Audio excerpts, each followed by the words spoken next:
Y ya estamos de regreso en el programa. Estas son las tardes de Cuidando tu Salud, dentro de la programación todo sobre el coronavirus que RPP Noticias tiene para usted. Soy el doctor Elmer Huerta. Estamos conversando con Hugo Ñopo.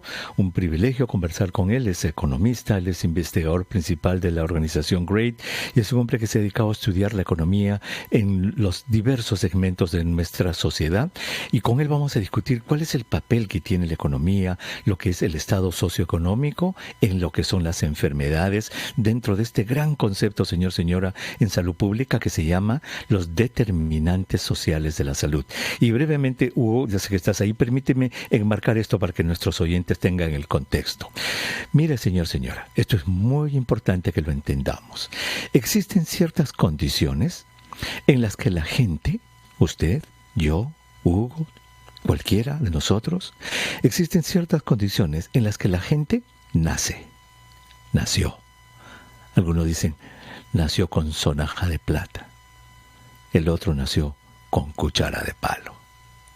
Crece, vive, trabaja, envejece. Esas condiciones que tiene la gente son las que determinan su salud y determinan lo que se llaman riesgos de enfermedad y consecuencias. Allí, por ejemplo, entre esas condiciones que tenemos en ese nacimiento, crecimiento, nuestra vivencia diaria, ahí están ¿cuáles? Por ejemplo, el estado socioeconómico. Y eso es lo que vamos a discutir con Hugo hoy día. Está la educación. Está el ambiente en su vecindario. ¿En qué vecindario vive usted, señora? ¿Tiene agua? ¿Tiene desagüe? ¿Qué tipo de tiendas hay cerca a su casa? ¿Todas son de alcohol? ¿Pura cantinas? ¿O usted vive en uno de esos vecindarios que hay que ni siquiera tienen veredas para que la gente no pueda caminar porque todos tienen carro? El empleo. ¿Dónde trabaja? ¿En qué trabaja? ¿A qué está expuesto en su trabajo? Sus empleadores lo defienden, saben protegerlo. Las redes de soporte social que tiene usted, ¿las tiene? ¿Tiene familia? ¿Tiene redes de amigos? El acceso a la salud. Ahora que estamos en esta pandemia, ¿cuán fácil es a usted acceder a un médico, a un hospital, a una clínica? La vivienda. ¿En qué casa vive usted, señora, señor? Que cuando damos esa recomendación, si tiene positivo el virus, quédese en su cuarto y use su baño. ¿Qué cuarto ni baño, señor? Acá yo vivo en un cuartito que tiene 2 habitaciones y acá vivimos 6. ¿De qué me está hablando usted? Eso, señor, señora, son los determinantes sociales de la salud. Eso es lo que determina su riesgo de enfermarse y las consecuencias de enfermarse. Esto es salud pública. Y dentro de todo este contexto está el estado socioeconómico. Y el estado socioeconómico es estudiado por los economistas. Y Hugo Ñopo es economista. Y Hugo te había dejado esta pregunta. Esta famosa división ABCD que se hace, ¿refleja los diversos grupos socioeconómicos del país? ¿O ustedes, o tienes tú en GREAT y en tu grupo otra manera de ver, alguna manera de clasificar el estado socioeconómico de los peruanos? Bueno, existen varias maneras de clasificar a los peruanos. Una es esta, la clasificación A, B, C, D. Hay otras que hablan de una Lima moderna, la de Lima Norte, Lima Este. Nosotros usamos una que se basa en partir a la población en 10 partes, lo que llamamos deciles. Y entonces preguntarnos qué pasa en cada uno de los deciles, del más pobre al más rico. Sabemos que en el Perú, más o menos 20% de la población está debajo de la línea de pobreza, es clasificada como pobre. Entonces, esto significa los 2 primeros deciles. Los 2 primeros deciles de la población están debajo de la línea de pobreza. Después vienen cada vez más deciles conforme aumentan los ingresos de la población. Y hay unas heterogeneidades bien marcadas. Por ejemplo, doctor, se preguntaba por el agua. Resulta que quienes están en los 2 deciles más bajos, solamente 1 de cada 3 de los hogares pobres tienen acceso a una red de agua potable. Así delimitado es el acceso. Wow. Probablemente nosotros, que nos desenvolvemos felizmente, gracias a Dios, en los deciles más altos de la población, estamos acostumbrados a pensar que el acceso al agua potable es, entre comillas, universal. Lo vemos en todas las casas que vemos a nuestro alrededor. Pero eso es una realidad muy particular, la que sucede en el decil 10, de repente, deciles 9, 8, en los deciles más pudientes del país.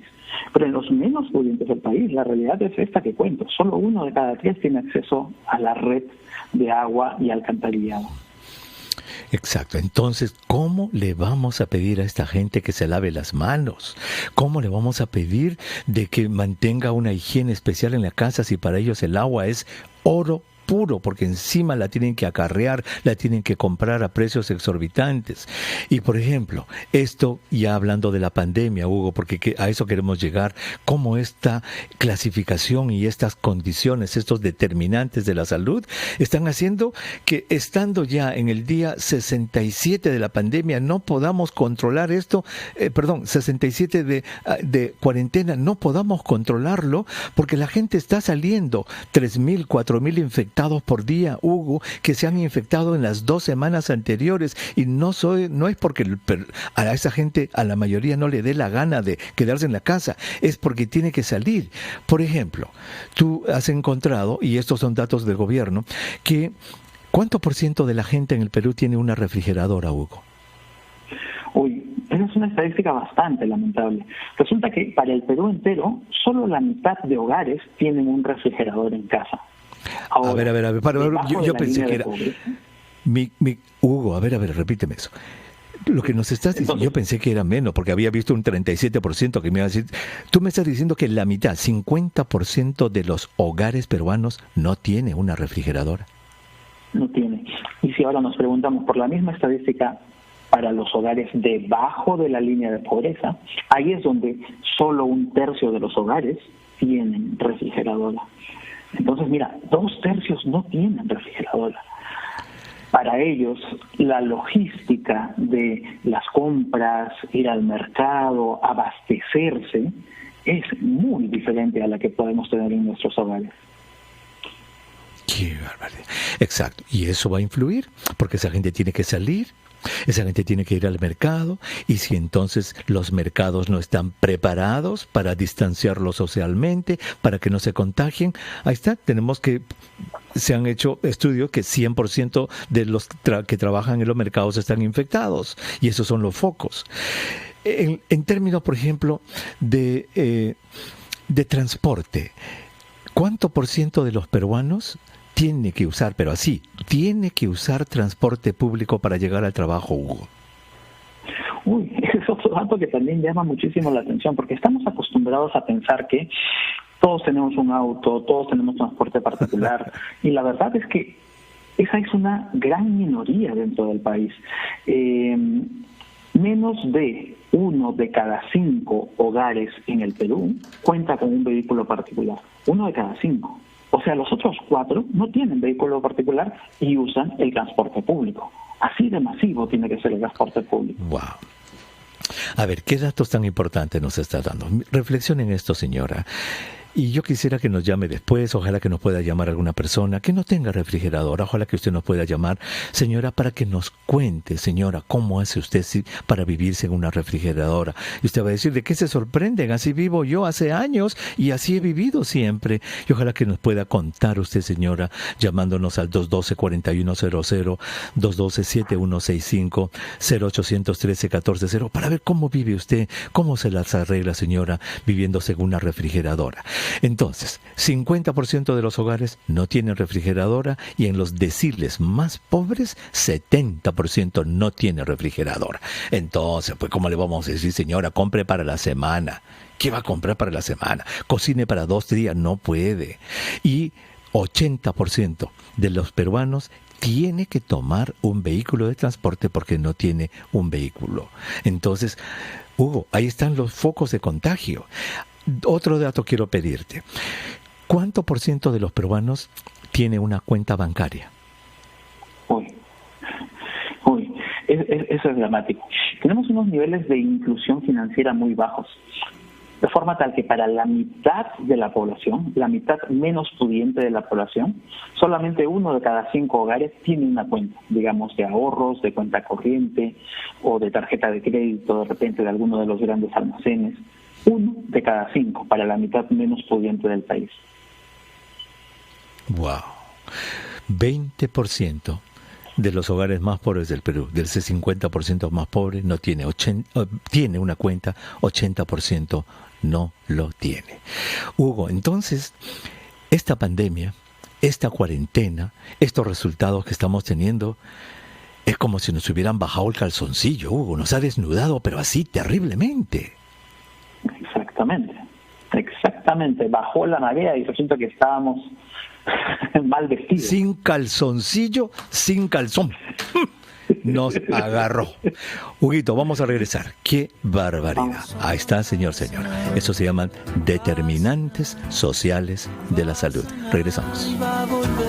Creo que he visto una luz al otro lado del río, dice la canción. Nosotros en este programa, en este tema que estamos tocando de los determinantes sociales de la salud, podríamos decir, creo que he visto una luz al final del túnel cuando haya equidad. Esta es la palabra, señora. Porque dentro de todo lo que hemos dicho, es las condiciones en las que la gente nace, crece, vive, trabaja, envejece, los determinantes de la salud como el estado socioeconómico, la educación, el ambiente en el vecindario en que vive, el empleo, las redes de soporte social, el acceso a la salud, la vivienda. Todo eso determina lo que es la salud. Y cuando estos elementos, señora, no están bien puestos como lo estamos viendo, y nuestro invitado Hugo Ñopo nos los está diciendo, que solamente 20% del 50% más pobre del Perú tiene una cuenta bancaria, 80% no tiene, cuando encontramos de que no, 50% de los peruanos no tienen una refrigeradora. Se crean desigualdades. Y el objetivo principal de los políticos, de los gobernantes, debe ser mirar estas desigualdades, medir estas desigualdades y corregirlas, porque no puede haber más injusto que una sociedad desigual. Y les hemos pedido a ustedes, nuestros oyentes, aquí en RPP Noticias, que nos llamen y nos cuenten cuál es su experiencia, por ejemplo, viviendo sin luz, sin refrigeradoras. Y estoy tan contento porque nos están llamando. Vamos a conversar con Celia. Celia está en la campiña, en Chosica, y nos va a contar su experiencia. Celia, buenas tardes. Muchísimas gracias por llamar. Buenas tardes, doctor. Estoy nerviosa, estoy emocionada a hablar con usted primera vez, doctor. No, mamacita, gracias, corazoncito lindo. Doña Celita, cuénteme, ¿cómo vive usted? ¿Usted cómo vive en su casita? ¿Tiene refrigeradora? ¿Tiene luz? 22 años sin luz, sin agua. Nos ha costado mucho trabajo para tenernos agua y luz, faenas, todo, abrir los caminos. Los días domingos no hemos tenido ni descanso. 22 años me he pasado. He acabado mi juventud también, doctor. Hay veces toda su vida. Toda su vida, Yeselita. ¿Usted cómo compra sus cositas en el mercado? ¿Para el día nomás entonces, madre?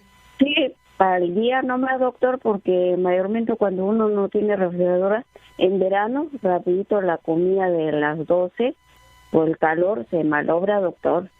Hay veces uno tiene que comprar cubos de hielo que venden abajo, o sea, los vecinos que tienen te venden a sol, a 50 céntimos, entonces tiene que comprar Tecnopor ahí para que dure tu comida para la cena, doctor. Y no puedes comprar carne, tampoco nada, porque, doctor, si no, pues en calor se malogra. Bueno, en esta época estamos en otoño, así, bueno, le pones en un lavatorio agua y lo metes tu olla y lo conservas, doctor. Así he pasado, doctor. 22 años de su vida, madrecita preciosa, sí, usted lo ha pasado así. Así es, doctor, porque donde vivo hay bastante más pobres que ahorita no tienen ni comer, ¿no? Felizmente yo trabajo como empleada hogar. Aquí estoy casi 3 meses ya encerrado. Eso me deprime también, doctor. Mi mamá se Doña Celita, Oh. No lo puedo mirar ni a mi mamá también. Ay, caramba, claro. Ninguna Doña Celia, una preguntita, Celia. ¿Usted tiene cuenta bancaria? No, mira, ahorita recién he abierto, doctor, porque como dijeron que iba a levantarse cuarentena y uno va a tener más contacto con la gente, qué sé yo, abrir diciendo, doctor. Qué bueno. ¿Y le fue fácil o le fue difícil? Madrecita, cuéntenos, ¿le fue fácil o le fue difícil abrir su cuenta bancaria? No, muy fácil. Felizmente me ayudaron los del banco, señor doctor. Entonces, como... Le ayudaron. Uno tiene miedo, pues, de contagiar. Claro, uno tiene miedo. Ahí está la palabra, uno tiene miedo, no se atreve. ¿Usted sabe leer y escribir, Celia? Más o menos, doctor. Más o menos, qué lindo. Doña Celita, pues muchas gracias por haber llamado, por permitirnos conocer de su vida. Muchas gracias, estoy muy honrado de haber conversado con usted, doña Celia. Ojalá que le vaya bien esta cuarentena, recuerde su mascarita, no acercarse mucho a la gente y el poquita agüita que tenga, úselo para lavarse sus manitos, madrecita, para que no se infecte, ¿ok? Gracias, doña Celia. Hugo, mira, Hugo, ahí está el peruano o la peruana de la que hablabas en tus estadísticas. Sí, es bien importante lo que dice la señora Celia, doctor, porque ya se ha identificado que un factor importante es la falta de confianza.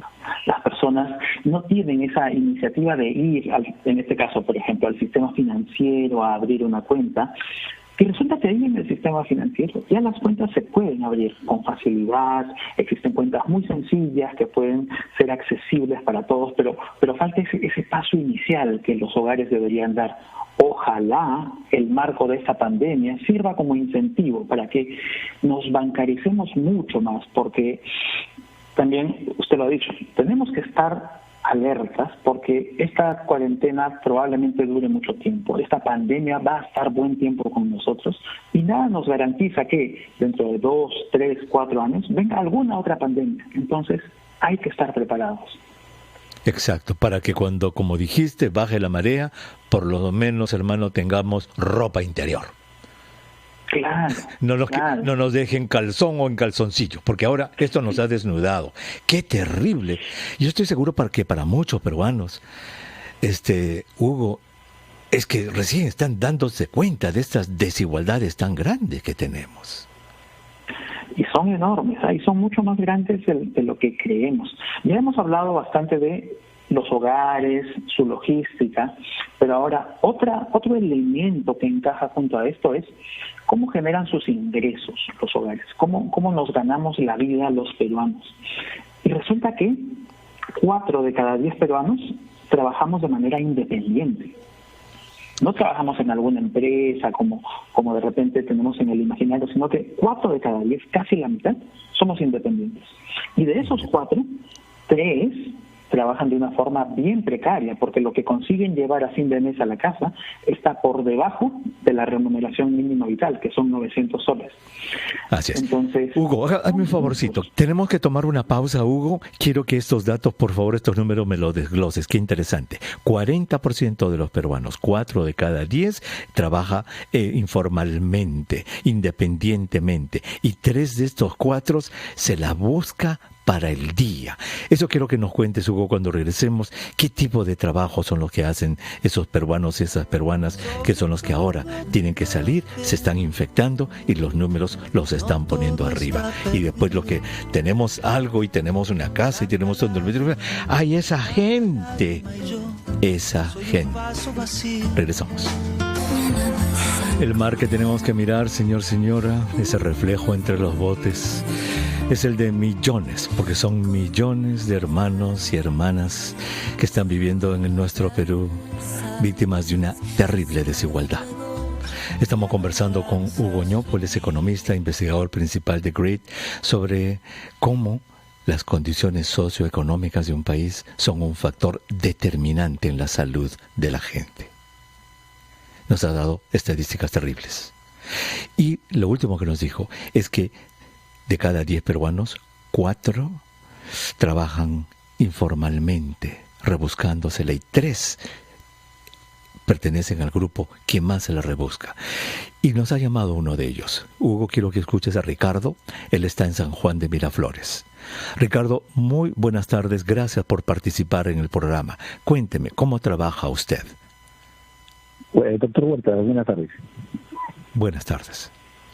A ver, yo tengo un negocio de compra y venta de juegos, ¿no? Me dedico a los juegos de billares, sacos, fulbitos, ping-pong.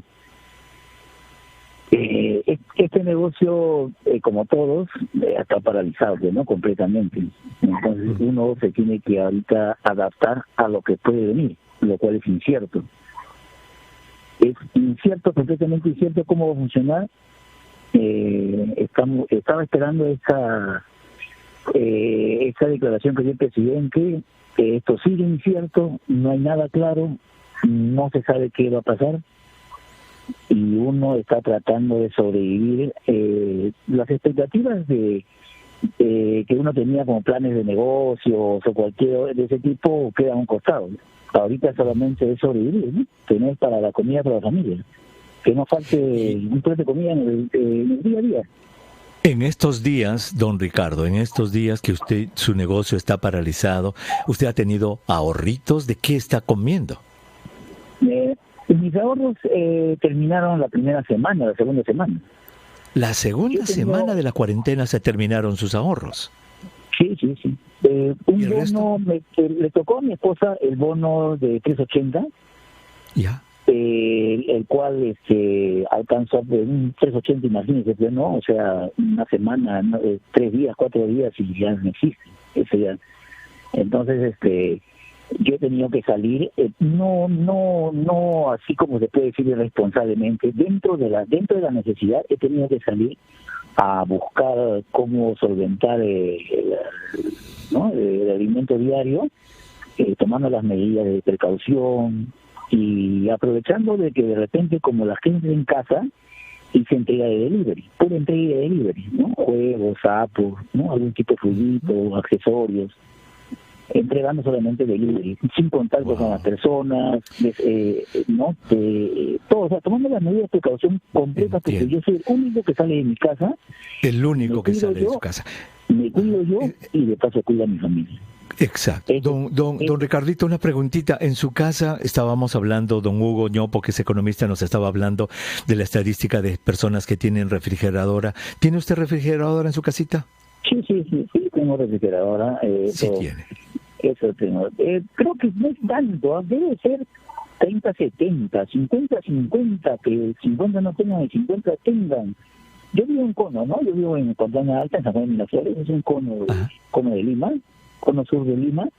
He andado, pues yo he pasado todos los niveles de la pobreza, ¿no? Cuando mis padres llegaron del Cusco aquí a Lima, hemos sido pobres extremos, que no, pobres extremos, que no, recogíamos lo que se caía del mercado de mayorista, lo recogíamos y lo vendía, eso es lo que me cuenta, ¿no? Mi hermano mayor. Luego nací yo, y así fuimos pasando las etapas y ahorita, bueno, no soy ningún pobrecito, pero... ¿Tiene su cuenta bancaria, don Ricardo? Sí. Tiene su cuenta bancaria. O sea que para usted, digamos, es el trabajo, ese trabajo que todos los días, cuando usted sale en la mañana, carambas, imagínese, en 2 semanitas se le fueron sus ahorritos, don Ricardo. Sí, porque, mire, tanto como ahorros, lo que tenemos es activos en lo que es materiales, no dinero en efectivo. Más que dinero en efectivo, materiales, ¿no? Con las cuales tú puedes repartir. Así es. Bueno, ¿cómo ve usted, don Ricardo, en su posición actual, cómo ve usted el futuro? Mire, lo veo de 2 puntos de vista, ¿no? Incierto, pero a la vez es una cosa nueva, ¿no? Es como si yo recién estaría saliendo, tendría 18 años y salir al mundo a ver a qué me voy a dedicar. Porque de repente lo que yo hago me dará para comer, pero yo no voy a estar buscando, tengo 50 años, no voy a estar buscando solamente para comer. Tengo planes, mis hijos ya están en edad universitaria, están saliendo del colegio. Entonces no voy a poder solamente vivir para comer, ¿no? Tengo que buscar otro tipo de donde me alcance para vivir. Qué bueno. Y usted ha criado a sus hijos, tiene hijos universitarios, don Ricardo. Le agradecemos muchísimo este diálogo. La verdad es que nos ha reconfortado el alma ver un hombre que tiene visión, tiene sueño. Muchas gracias por haber llamado, don Ricardo. Gracias. Muy agradecido. Hugo, ¿qué te parece esta conversación con don Ricardo? Mire, el amigo Ricardo tiene 50 años, entonces debe haber nacido en el 70, alrededor del 70. Lo que significa que para los 80, él tenía 15 años, 16, 17. Ya era lo suficientemente grande como para ver cómo estaba su hogar en medio de la última crisis económica seria que tuvimos, la de la hiperinflación, 87, 88. Él debe haberla visto. Cuando nos cuenta que salía con sus padres a recoger frutita y venderla, seguramente son esos los periodos. Y él nos ha hablado de dos características también muy importantes de los hogares. Si bien es cierto, los hogares no ahorran en el sistema financiero, ahorran teniendo materiales, ahorran poniéndole capital a sus negocios. En este caso, para el señor Ricardo, el negocio de sus billares y sus juegos, ¿no? La otra manera de ahorrar, que es una manera muy inteligente de ahorrar, es en el capital humano de los hijos, dándoles la educación, sacrificando hasta el último centavo para darle educación a los hijos. Eso es bien importante. Qué importante tu observación, tienes toda la razón. Y don Ricardo es uno de los millones de peruanos que ha tenido que salir día a día, en plena cuarentena, Hugo, para llevar comida a su casa. Él es uno de los millones de personas que ha hecho que tengamos que todavía estar un mes más en cuarentena.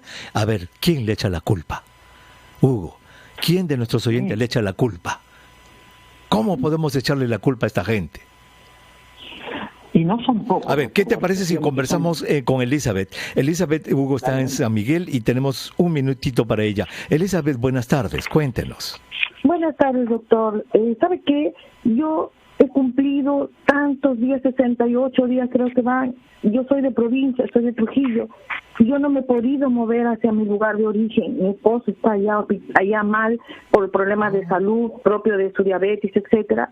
Yo he cumplido y a mí me duele todavía quedarme todavía 30 días más sin poder decir a dónde voy. He tratado de cumplir, que no he salido a la calle, me he protegido porque tengo más de 50 años, pero yo digo, y el Estado todavía da más facilidades, vamos a comprar más camas, entonces la gente va a decir, no, entonces salgamos como si nada. Entonces no, eso tenemos que ser las medidas más drásticas, porque no entienden a buenas, entonces se infectan un montón de policías. Entonces yo digo, todo esto porque somos demasiado blandos.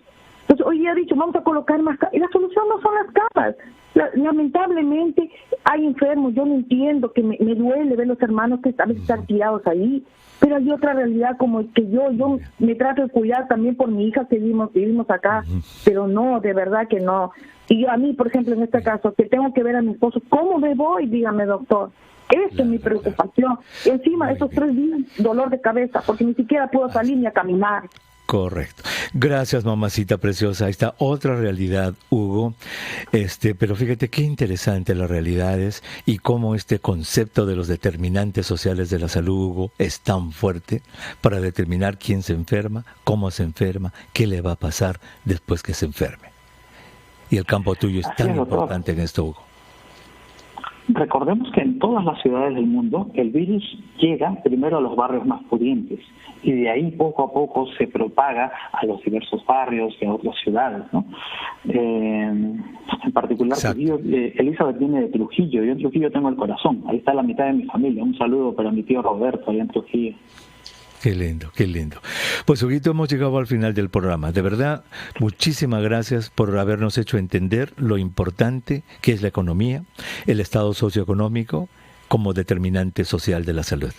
Yo creo que nuestros oyentes deben haber reflexionado, deben estar reflexionando en este momento, y estoy seguro que gracias a tu ayuda están teniendo una segunda mirada, como se dice, a esas personas que han tenido que salir en esta cuarentena, como nuestro oyente Ricardo. Gracias, Hugo, muy agradecido. A usted, doctor, un gusto. Muchísimas gracias. Hugo Ñopo, él es economista, investigador principal de GREAT, una organización sin fines de lucro en Perú. Y antes de irme, señora, quiero volver a repetirle este concepto de los determinantes sociales de la salud. Las condiciones en que usted, señora, ha nacido, ha crecido, ha vivido, ha trabajado, ha envejecido, están determinando sus riesgos de enfermarse y las consecuencias de esa enfermedad.